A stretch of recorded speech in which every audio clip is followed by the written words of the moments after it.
Hello guys, welcome back to our channel. Episode ആരംഭിക്കുമ്പോൾ കാണിക്കുന്നത് നെല്ലിശ്ശേരിയാണ്.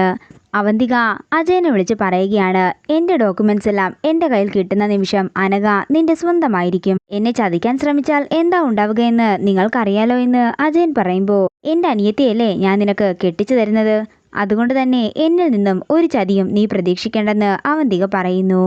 അതേസമയം ഇതെല്ലാം കേട്ട് ഞെട്ടലോടെ നിൽക്കുകയാണ് അർച്ചന. തുടർന്ന് കോള് കട്ട് ചെയ്തതിന് ശേഷം അജയൻ മനസ്സിൽ പറയുകയാണ്, അനഘയല്ലേ എൻ്റെ കൂടെ ഉള്ളത്, അതുകൊണ്ട് തന്നെ വിവാഹം കഴിഞ്ഞിട്ടും വിലപേശാൻ അവൾ തന്നെ ധാരാളം.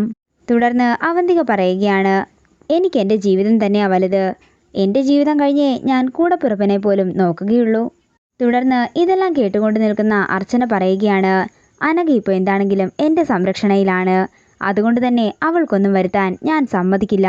നിങ്ങൾ പറഞ്ഞ കാര്യങ്ങളൊന്നും നടക്കാനേ പോകുന്നില്ല. പിന്നീട് കാണിക്കുന്നത് അർച്ചന സച്ചിയെ കാത്തിരിക്കുന്നതാണ്. എന്താടോ താൻ കഴിക്കാനൊന്നും വരുന്നില്ലേ എന്ന് സച്ചി ചോദിക്കുമ്പോൾ അർച്ചന പറയുകയാണ്, ഇപ്പോൾ കഴിച്ചാലും എനിക്ക് ആഹാരമൊന്നും ഇറങ്ങില്ല.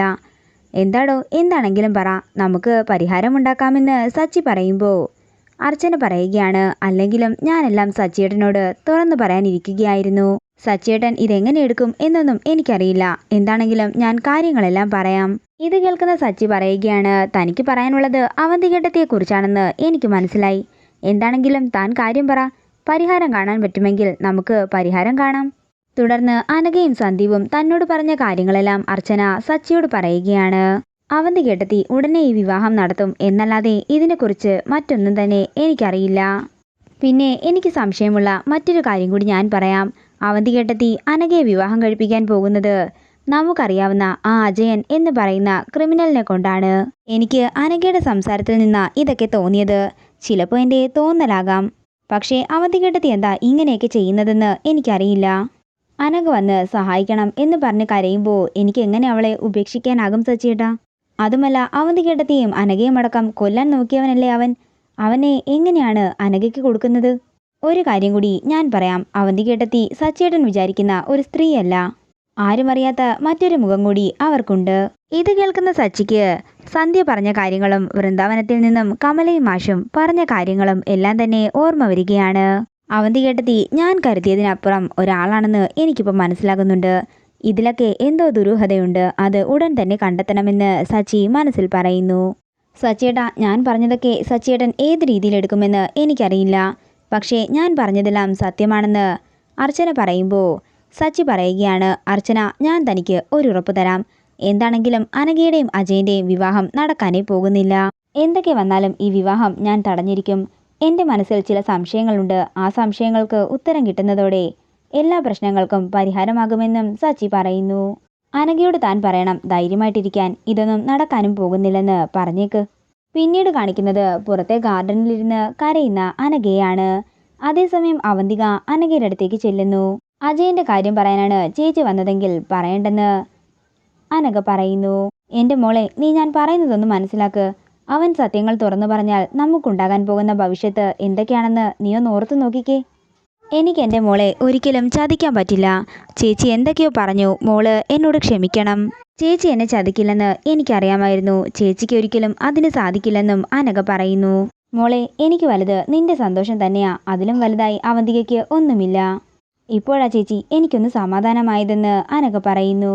മനസ്സമാധാനമാണ് ജീവിതത്തിൽ ഏറ്റവും വലുത്. നാളെ രാവിലെ അമ്പലത്തിൽ പോയി കുറച്ചു നേരം അവിടെ ഇരിക്കണം. ചെയ്തുപോയ തെറ്റുകളെല്ലാം എനിക്ക് ഏറ്റുപറഞ്ഞ് ക്ഷമയും ചോദിക്കണം. നീയും വാ, മനസ്സ് നിറഞ്ഞെന്ന് പ്രാർത്ഥിക്കുമ്പോൾ നിനക്കും സമാധാനവും സന്തോഷവും കിട്ടും.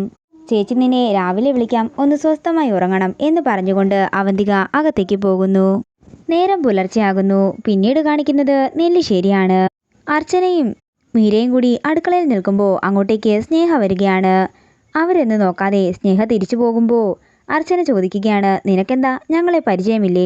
അതെന്താ എപ്പോഴും കാണുമ്പോൾ നിങ്ങളോട് സംസാരിക്കണമെന്ന് നിർബന്ധം എന്തെങ്കിലും ഉണ്ടോ എന്ന് സ്നേഹ ചോദിക്കുന്നു. എനിക്കറിയാം നീ എന്തിനാ ഇപ്പോൾ ഞങ്ങളോട് അകന്നു നിൽക്കുന്നതെന്ന്. എന്താണെങ്കിലും ഇനിയും അങ്ങനെ ഒരു അവസരത്തിൽ നിന്നെ കണ്ടാലേ ഇതിലും വലുതായിരിക്കും ഞാൻ ചെയ്യാൻ പോകുന്നത്. ഇത് കേൾക്കുന്ന സ്നേഹ ദേഷ്യത്തോടെ അവിടെ നിന്ന് പോവുകയാണ്. പിന്നീട് കാണിക്കുന്നത് നന്ദനെയാണ്. അവന്തിക മുറിയിലേക്ക് വന്ന് നന്ദൻ ഉറങ്ങുകയാണെന്ന് ഉറപ്പുവരുത്തിയതിനു ശേഷം പുറത്തേക്ക് പോവുകയാണ്. ഇത് കാണുന്ന നന്ദൻ എഴുന്നേറ്റിട്ട് ചോദിക്കുകയാണ്, അല്ല നിന്നോട് ഞാൻ പറഞ്ഞിട്ടില്ലേ എൻ്റെ അനുവാദമില്ലാതെ എങ്ങോട്ടും പോകരുതെന്ന്? ഞാൻ ആരെയും പറ്റിച്ചതൊന്നുമല്ല. ഞാനേ അനഘയും കൂട്ടി ക്ഷേത്രത്തിലേക്ക് പോവുകയാണ്. എന്നാലേ നീ പോകണ്ടെന്ന് നന്ദൻ പറയുമ്പോൾ എൻ്റെ ഒരു സമാധാനത്തിനു വേണ്ടി എന്നെ അനുവദിക്കണമെന്നും ഒരു കുഞ്ഞിനെ നഷ്ടപ്പെട്ട സ്ത്രീയല്ലേ ഞാനെന്നുമൊക്കെ അവന്തിക പറയുകയാണ്. ഇത് കേൾക്കുന്ന നന്ദൻ പറയുകയാണ്, എന്നും എപ്പോഴും ഈ കുഞ്ഞെന്നുള്ള സെന്റിമെന്റ്സേ വർക്കൗട്ട് ആകില്ല. ഇന്ന് മാത്രം നിനക്ക് പോകാമെന്ന് നന്ദൻ പറയുമ്പോൾ അവന്തിക സന്തോഷത്തോടെ പുറത്തേക്ക് പോവുകയാണ്. ഇതോടുകൂടി ഇന്നത്തെ എപ്പിസോഡ് ഇവിടെ തീരുകയാണ്. വീഡിയോ ഇഷ്ടമായെങ്കിൽ മറക്കാതെ ലൈക്ക് ചെയ്യുക, ഷെയർ ചെയ്യുക, കമൻറ്റ് ചെയ്യുക. കൂടുതൽ സീരിയൽ അപ്ഡേറ്റ്സിനായി മറക്കാതെ സബ്സ്ക്രൈബ് ചെയ്യുക.